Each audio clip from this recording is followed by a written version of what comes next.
هل تعرف ايه الفرق ما بين كلمة everyday دي و everyday دي؟ اولا كده الاولى دي ما فيهاش سبيس، لكن التانية فيها سبيس. طب ايه الفرق ما بينهم؟ كلمة everyday دي adjective معناها يومي، فبالتالي لازم يجي بعدها noun، لازم يجي بعدها اسم.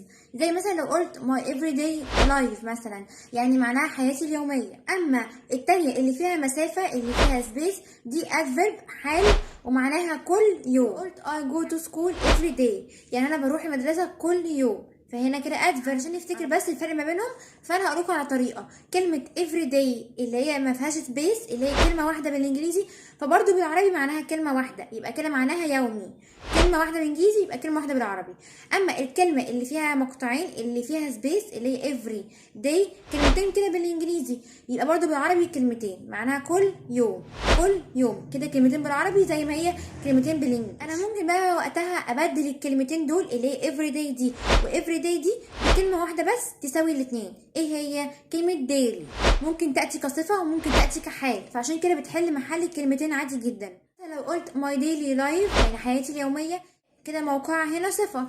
او ممكن كمان اقول I go to school daily يعني انا بروح المدرسه كل يوم، هنا كده موقعها adverb، موقعها حال. بس كده.